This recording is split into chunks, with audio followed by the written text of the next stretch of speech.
Hey everyone, I'm Jason, and this is your commentary on Genesis chapter 41. When 2 full years had passed, Pharaoh had a dream. In his dream, he was standing by the Nile River. 7 cows came up out of the river. They looked healthy and fat. They were eating some of the tall grass that was growing along the river. After them, 7 other cows came up out of the Nile. They looked ugly and skinny. They were standing beside the other cows on the riverbank. The ugly, skinny cows ate up the 7 cows that looked healthy and fat. Then Pharaoh woke up. He fell asleep again and had a second dream. In that dream, 7 heads of grain were growing on one stem. They were healthy and good. After them, 7 other heads of grain came up. They were thin and dried up by the east wind. The thin heads of grain swallowed up the 7 healthy, full heads. Then Pharaoh woke up. It had been a dream. In the morning he was worried, so he sent for all the magicians and wise men of Egypt. Pharaoh told them his dreams, but no one could tell him what they meant. Then the chief wine taster spoke up. He said to Pharaoh, "Now I remember that I've done something wrong. Pharaoh was once angry with his servants. He put me and the chief baker in prison. We were in the house of the captain of the palace guard. Each of us had a dream the same night. Each dream had its own meaning. A young Hebrew servant was there with us. He was a servant of the captain of the guard. We told him our dreams, and he explained them to us. He told each of us the meaning of our dreams. Things turned out exactly as he said they would. I was given back my position. The other man had a pole stuck through his body." So Pharaoh sent for Joseph. He was quickly brought out of the prison. Joseph shaved himself and changed his clothes. Then he came to Pharaoh. Pharaoh said to Joseph, "I had a dream. No one can tell me what it means. But I've heard that when you hear a dream, you can explain it." "I can't do it," Joseph replied. "But God will give Pharaoh the answer he wants." And this is the second time that Joseph's given credit back to God for being able to interpret dreams. Then Pharaoh told Joseph what he had dreamed. He said, "I was standing on the bank of the Nile River. 7 cows came out of the river. They were fat and good-looking. They were eating all the tall grass that was growing along the river. After them, 7 other cows came up. They were bony and very ugly and thin. I had never seen such ugly cows in the whole land of Egypt. The thin, ugly cows ate up the 7 fat cows that came up first. But even after the thin cows ate up the fat ones, no one could tell they had eaten them. They looked just as ugly as before. Then I woke up. In my dreams I also saw 7 heads of grain. They were full and good. They were all growing on one stem. After them, 7 other heads of grain came up. They were weak and thin and dried up by the east wind. The thin heads of grain swallowed up the 7 good heads. I told my dreams to the magicians, but none of them could explain them to me." Then Joseph said to Pharaoh, "Both of Pharaoh's dreams have the same meaning. God has shown Pharaoh what he is about to do. The 7 good cows are 7 years, and the 7 good heads of grain are 7 years. Both dreams mean the same thing." Here God uses 2 dreams for Pharaoh. One is the cows and the other is the grain. This isn't the first time that he's done it. God used 2 dreams when it came to Joseph, back when he was explaining to his brothers that he was going to rule over them.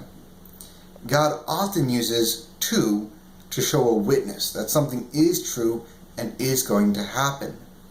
We see this go all the way through Scripture, even to the point where Jesus is telling people something, and he says, "Surely, surely," or "truly, truly," or "verily, verily." When he starts off with that, he says twice, "This is true." So that means it's not going to be changed. Then Joseph said to Pharaoh, "Both of the Pharaoh's dreams have the same meaning.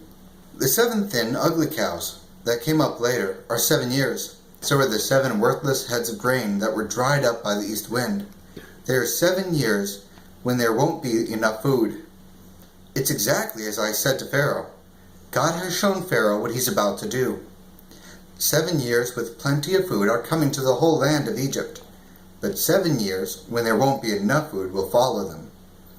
Then everyone will forget about all the food Egypt had. Terrible hunger will destroy the land. There won't be anything left to remind people of the years when there was plenty of food in the land. That's how bad the hunger that follows will be. God gave the dream to Pharaoh in 2 forms. That's because the matter has been firmly decided by God, and it's because God will do it soon. So Pharaoh should look for a wise and understanding man. He should put him in charge of the land of Egypt. Pharaoh should appoint officials to be in charge of the land. They should take 1/5 of the harvest in Egypt during the 7 years when there's plenty of food. They should collect all the extra food of the good years that are coming. Pharaoh should give them authority to store up the grain. They should keep it in the cities for food. The grain should be stored up for the country to use later. It will be needed during the 7 years when there isn't enough food in Egypt. Then the country won't be destroyed just because it doesn't have enough food. The plan seemed good to Pharaoh and all of his officials. So Pharaoh said to them, "The Spirit of God is in this man. We can't find anyone else like him, can we?" Then Pharaoh said to Joseph, "God has made all this known to you. No one is as wise and understanding as you are. You will be in charge of my palace. All of my people must obey your orders. I will be greater than you only because I'm the one who sits on the throne." So Pharaoh said to Joseph, "I'm putting you in charge of the whole land of Egypt." Then Pharaoh took his ring off his finger. It was the ring he used to stamp all the official papers. He put it on Joseph's finger. He dressed him in robes that were made out of the fine linen. He put a gold chain around his neck. He also had him ride in a chariot. Joseph was now next in command after Pharaoh. People went in front of him and shouted, "Get down on your knees."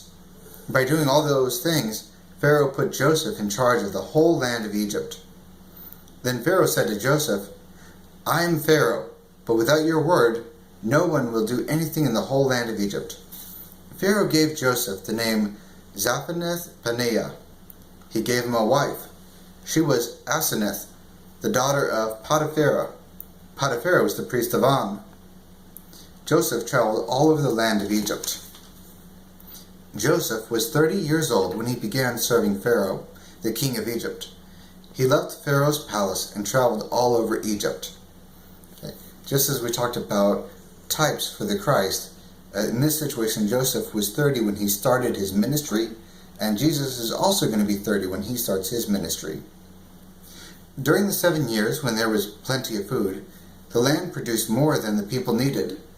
Joseph collected all the extra food produced in those 7 years in Egypt. He stored it in the cities. In each city, he stored up the food that was grown in the fields around it. Joseph stored up huge amounts of food. It was like the sand of the sea. There was so much grain, it couldn't be measured. So Joseph stopped keeping records of it. Before the years when there wasn't enough food, 2 sons were born to Joseph. He had them by Asenath, the daughter of Potiphera. Potiphera was the priest of On. Joseph named his first son Manasseh. That's because he said, "God has made me forget all of my trouble and my father's whole family." He named the second son Ephraim. That's because he said, "God has given me children in the land where I've suffered so much." The 7 years when there was plenty of food in Egypt came to an end. Then the 7 years when there wasn't enough food began.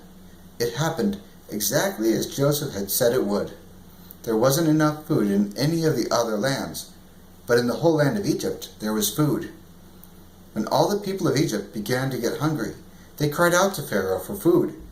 He told all the Egyptians, "Go to Joseph, do what he tells you." There wasn't enough food anywhere in the country, so Joseph opened the storerooms. He sold grain to the Egyptians because people were hungry all over Egypt. People from all of the other countries came to Egypt. They came to buy grain from Joseph. That's because people were very hungry all over the world. All right, well, that's it for a commentary on Genesis chapter 41. Thank you so much for joining me, and I'll see you guys next time.